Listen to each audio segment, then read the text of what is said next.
Welcome back to the channel, everybody. Let's get after it. Okay, so it just keeps getting worse. Apparently a fire broke out at a place called BioLab, which is a chemical plant in Rockdale County in Georgia, in Conyers, Georgia. And it's resulted in the evacuation of tons of people in the vicinity of that area. The sheriff's office said they evacuated everybody around the area near BioLab on Old Covington Highway on Sunday morning after the fire broke out. And they're telling everybody else to shelter in place for the time being. Now, after the fire broke out at about 5:30 a.m., it was contained to the roof. However, when water from the building's sprinkler system mixed with water-reactive chemicals and wiring, it ended up sparking another fire, and it's unclear what the chemicals are exactly. As you can see, there's massive plumes of black and brown smoke floating off into the air around that area. They've been trying to remove pallets that have that water-reactive chemical, and they're trying to pull as many of them out of there as they can, but they're saying that it's going to take all day. Apparently, Federal Environmental Protection Agency and Georgia Environmental Protection Division are both on site trying to test the air to see if they can get an idea of what the plume actually consists of so they can give people an idea. This ain't looking good. I can't help but be reminded of those chemicals that spilled all over East Palestine, Ohio from that train derailment. As far as I know, there still isn't anything significant being reported on as far as what the effects are of those chemicals on the town and its people. It feels like they just gave it a little bit of time and swept it under the rug like it's old news. I can't help but feel like we're about to see that same scenario play out again. Red. Orange. Yes. Yellow. Yes. Blue. Yes. Thumper were tempered to rest with the friendly birds, but appeared in the shadows of the tall trees. Awesome. Very good. What? And 4283228. That just looks like dots. What mission was that? That one's 2040. About how far away can you do it? I don't know, probably just across the room. Because I was going to say, As far as I can check go. your far away vision over there. With a chart, if That would be awesome. Let's try That'd be a cutie chart. That would be great. Is 3. Yes. And what are the letters next to my finger? That's Z. Yes. So please read them from left to right. Okay. You got T-O-Z, E-D-C-E-Z.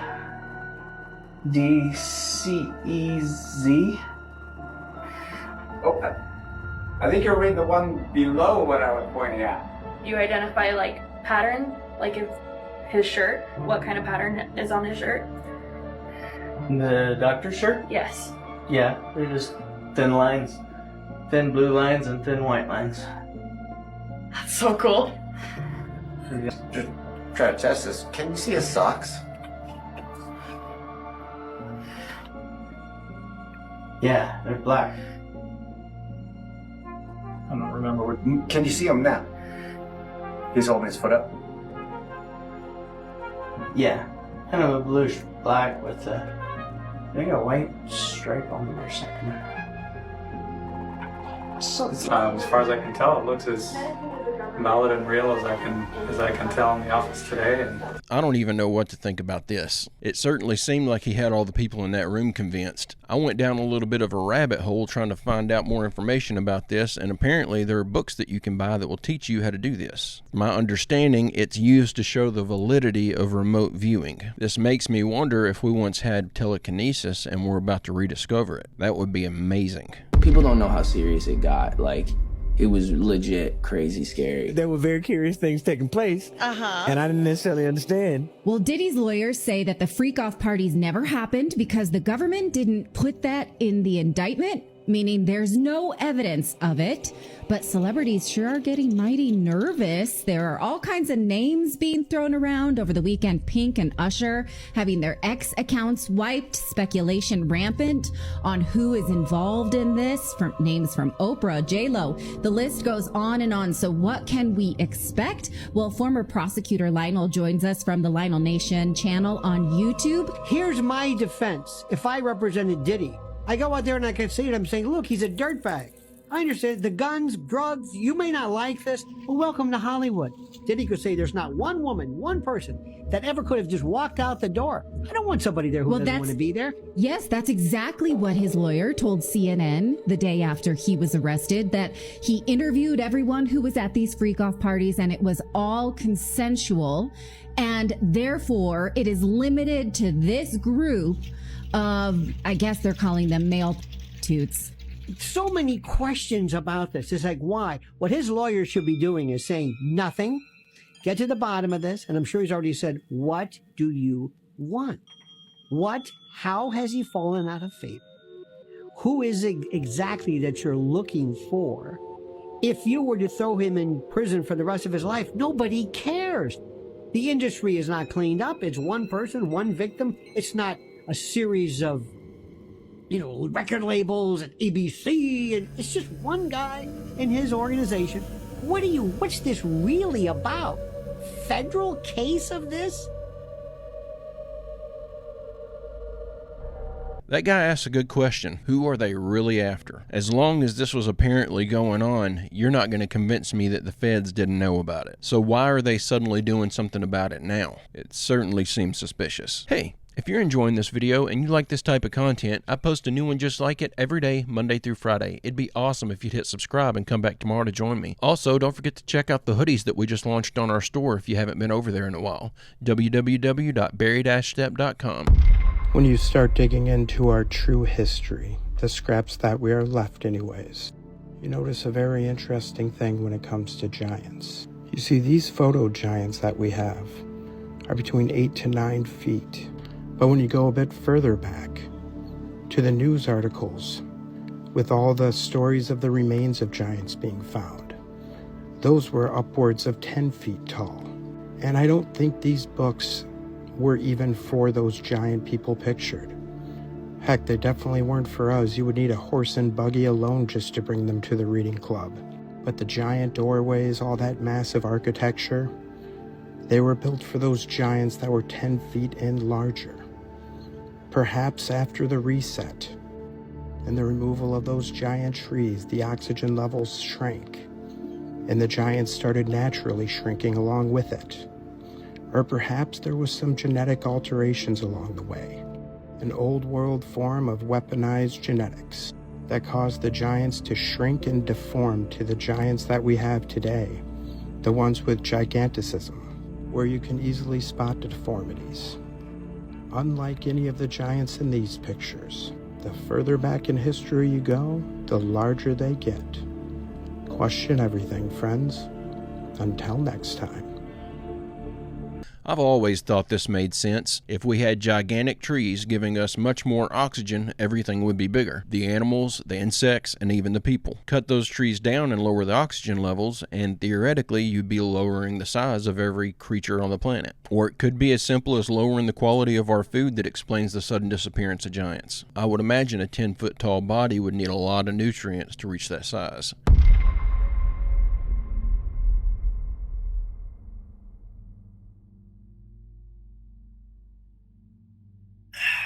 I usually never drink tap water due to the fact that it's full of contaminants like chlorine, fluoride, pesticides, estrogens, which come from the city municipalities. That water will destroy your health. But I'm currently living in this 80-year-old hut. The water comes from a well, which is stored underground naturally as designed by our creator, the Most High Yahuwah. The piping is made of pure copper. Drinking water stored in a copper vessel can potentially help in improving digestion, boosting immunity, regulating thyroid function, reducing inflammation, and promoting overall well-being due to the antimicrobial properties of the copper. Drinking water from a copper vessel will give you antioxidants, will help with digestion, immune system, skin and hair, cardiovascular health, and brain development. You wonder why now you don't see copper pipes anywhere. Things are so much better when we do them the way they used to be done. Non-GMO, organically grown, water that comes underground for free. Walking around outside barefoot, connecting to Yahuwah's creation, which is actually providing my body with free energy to be able to heal. You won't realize how disconnected you truly are until you actually get back out into Yahuwah's creation. Away from the cities. If drinking water from copper pipes has all these known benefits, then why in the world did they tell us otherwise and have us all rip the copper pipes out of our walls and replace it with PVC? They lied to us to get us to remove the copper pipes that added quality nutrients to our drinking water, and then added fluoride to the water, which we're now discovering is giving us major health issues. I can't help but view this as by design, not by accident. The bosses told the employees in Tennessee, if you don't come to work even though the hurricane's coming, you will be fired. The bosses then told them that if they left early, they would be fired.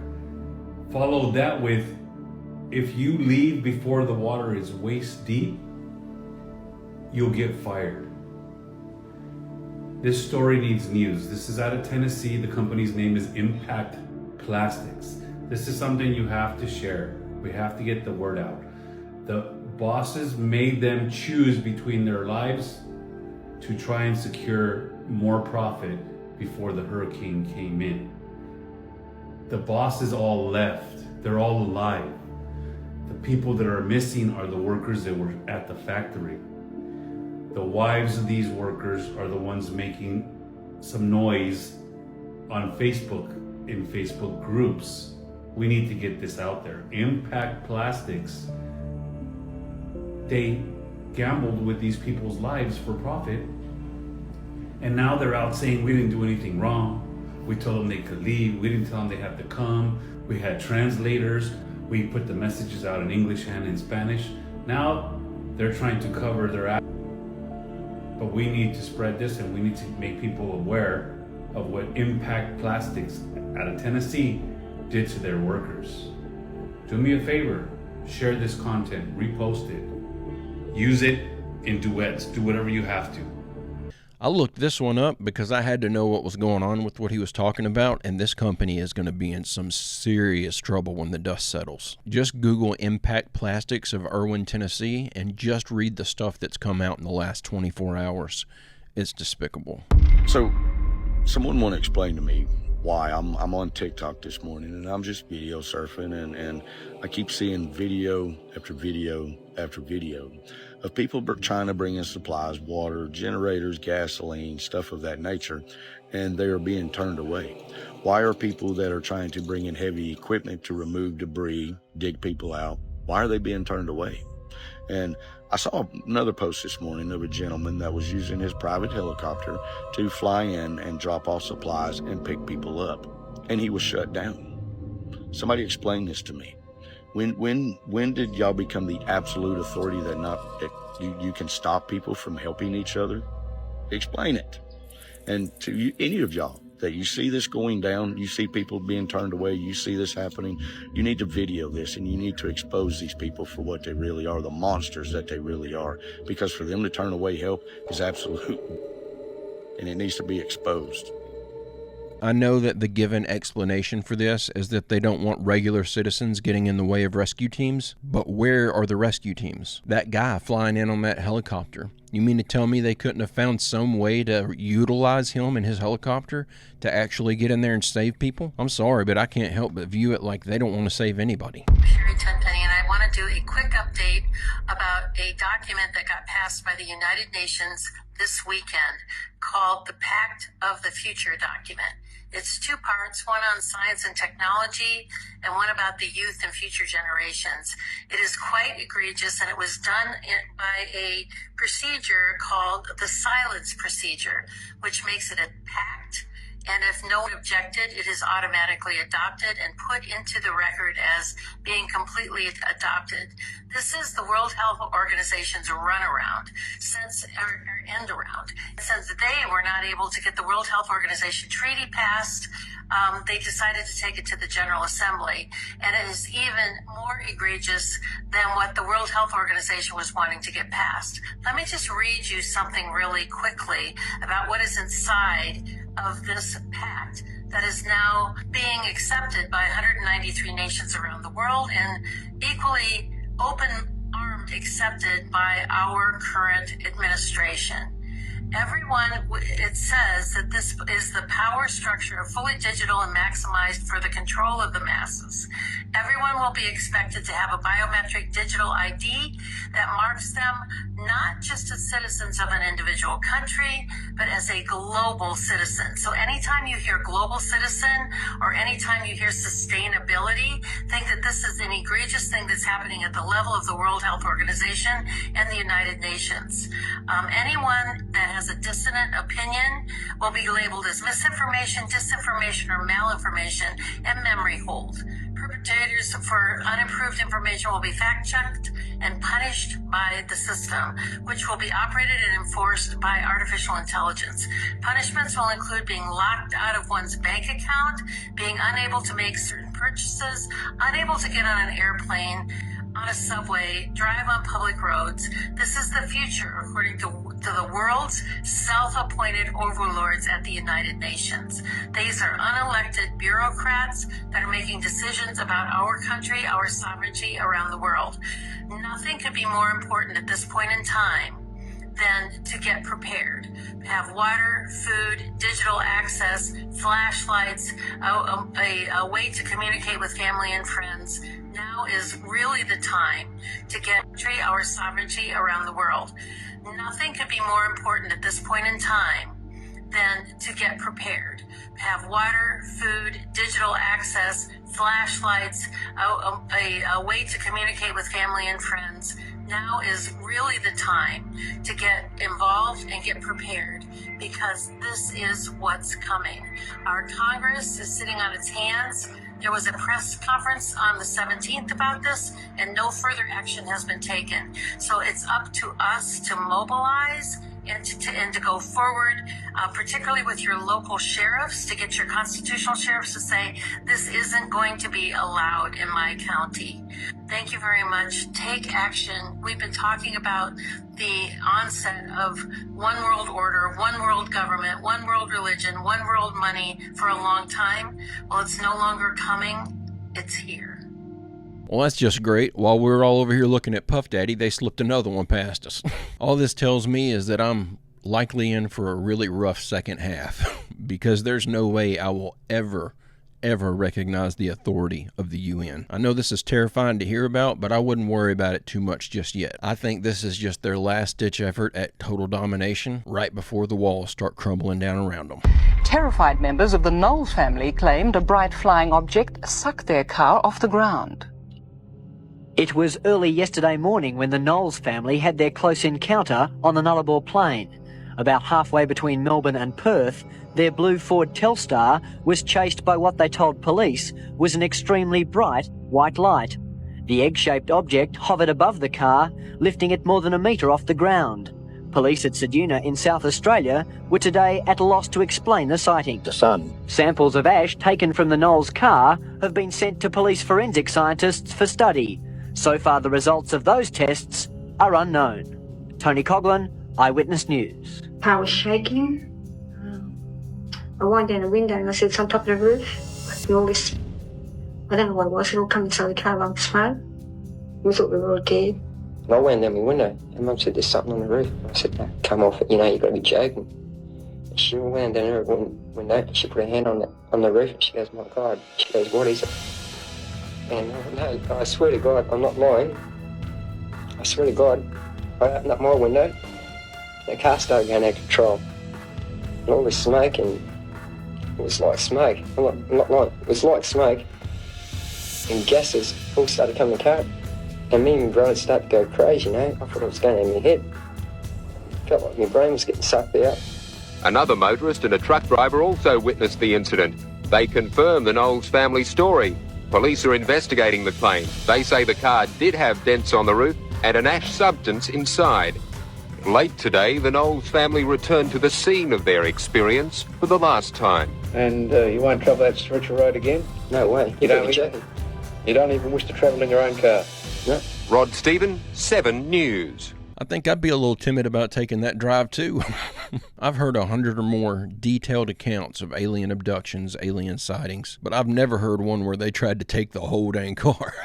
I just thought this story was unique for that reason, and the fact that they actually had damage to the roof of the car to back up their claim, besides the actual witnesses that they had to back up their claim. Very cool story. Brutally murdered every year just You've for human never future visited consumption. my place. How do you know?